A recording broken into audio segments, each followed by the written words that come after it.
حضرت عثمان غنی رضی اللہ تعالیٰ عنہ حضرت عبداللہ ابن مسعود کے گھر آئے. یہ اس وقت آئے جب حضرت عبداللہ ابن مسعود سخت بیمار تھے اور موت و حیات کی کشمکش میں تھے.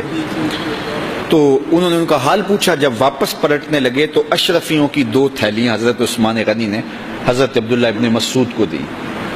تو حضرت عثمان کو تھیلیاں دیتے ہوئے دیکھ کر کے حضرت عبداللہ ابن مسعود صحابی رضی اللہ تعالیٰ عنہ نے کہا یہ کیا ہے؟ کہا یہ جو ہے ضروریات پوری کر لینا. تو آپ نے کہا کہ میں تو جا رہا ہوں, میری تو ضروریات ختم ہو رہی. تو کہا حضرت آپ کی بیٹیاں تو ہیں, بیٹا تو ہے نہیں, تو یہ آپ کے بعد آپ کی بیٹیوں کے کام آ جائیں گے. تو حضرت عبداللہ ابن مسعود کا یقین دیکھیے, فرمانے لگے کہ یہ کسی اور کو دے دو, میری بیٹیوں کو ضرورت نہیں رہے گی, اس لیے کہ میری بیٹیاں اتنی دیر تک سوتی نہیں ہیں جتنی دیر تک سورہ واقعہ نہیں پڑھ لیتے. اور میرے رسول نے وعدہ کیا ہے, اور یہ بات میں نے اپنے کانوں سے سنی ہے, کہ سورہ واقعہ جو ہے وہ فقر کو دور کرتی ہے, اور میری بیٹیاں سورہ واقعہ کی عامل ہیں.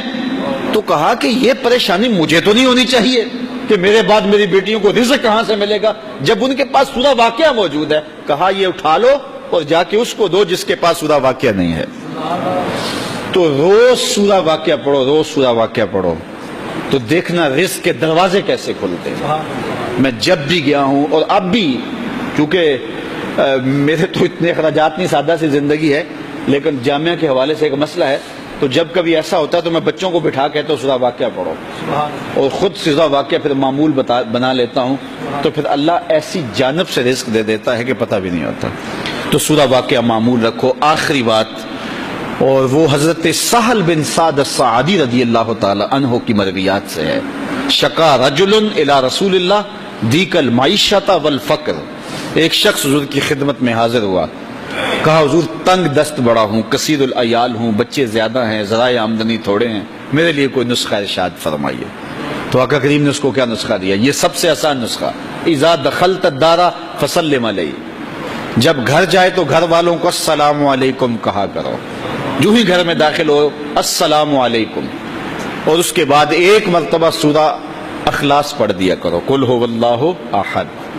یہ عمل شروع کر دو. تو کہا یہ بالکل آسان وظیفہ ہے, گھر جاؤ السلام علیکم اور اس کے بعد ایک مرتبہ سورہ اخلاص. اس عمل کو نہ چھوڑنا, بلکہ فرمایا کبھی ایسا ہو تو گھر جائے تو گھر میں کوئی بھی موجود نہ ہو, تو کہا عمل کو پھر بھی نہیں چھوڑنا. فسلم علیہ, کہا تو مجھے سلام کہتے نا. وہ اپنے نام لیواؤں کو تنہا چھوڑتے کب ہیں, جہاں ہم دم نہ ہو کوئی وہاں سرکار ہوتے.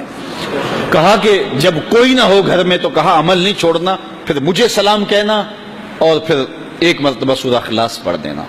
وہ صحابی کہتے ہیں میں نے عمل شروع کر دیا, گھر جاتا السلام علیکم, گھر والے بھی خوش, اور اس کے بعد سورہ اخلاص بیٹھنے سے پہلے پڑھ لیتا.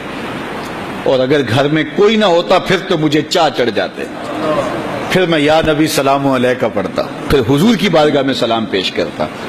اور ملکاری نے اس پہ گفتگو کی ہے مرقات شرح مشکات کے اندر کہ آخر حضور کو سلام کیوں کہنا.